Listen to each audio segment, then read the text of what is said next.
नमस्कार दोस्तों, बहुत बहुत स्वागत है। आज 9 अप्रैल 2022 है, मेरे पिताजी की पुण्यतिथि और मैं आज आपको एक बहुत ही विशेष कहानी सुनाने जा रहा हूँ।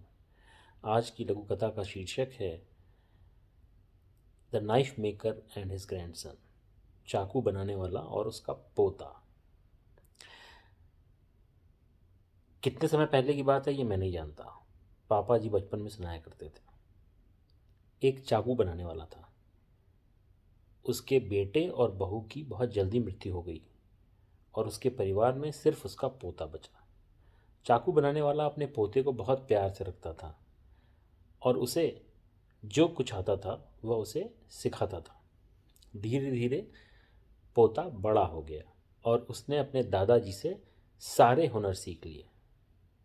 चाकू बनाने में उसका बहुत नाम हो गया और वह अब चाकू ही नहीं बनाता था, वो तलवार, भाले और बहुत सारे हथियार बनाता था। आसपास के राज्य के लोग आकर उससे तरह तरह के हथियार और तलवारें बनवाया करते थे। तलवार बनवाने में उसका लोहा नहीं था। लोहा नहीं का था मतलब कि उसका कोई सानी नहीं था, उसकी कोई कोई इक्विवेलेंट नहीं था।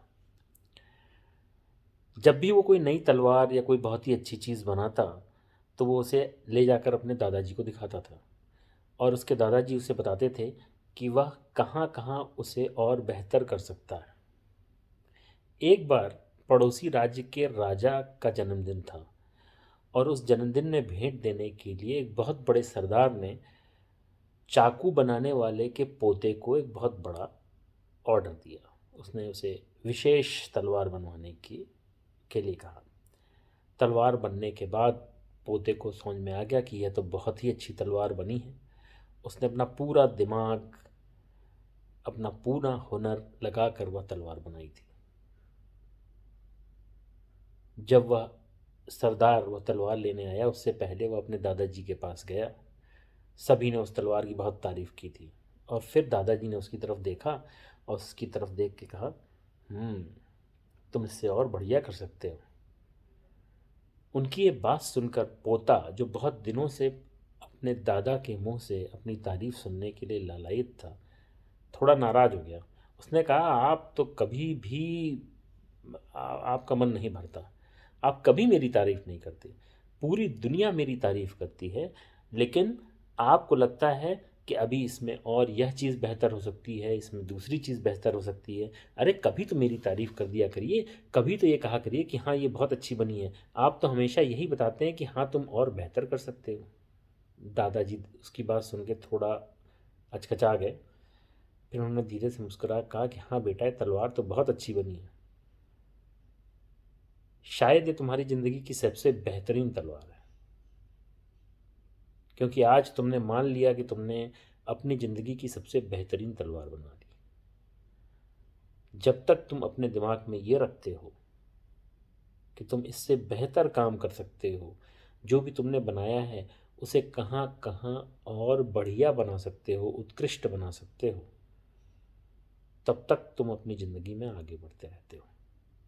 और तुम्हें यही याद दिलाने के लिए मैं हमेशा तुमसे कहता था कि तुम इससे बढ़िया कर सकते हो। वरना तलवारें तो तुम हम में से आसपास में किसी से भी हमेशा अच्छी ही बनाते हो। अपने दादा की ये बात सुन के पोता ठिठक गया। उसे ये बात समझ में आई कि उसके दादाजी उससे बहुत प्यार करते हैं।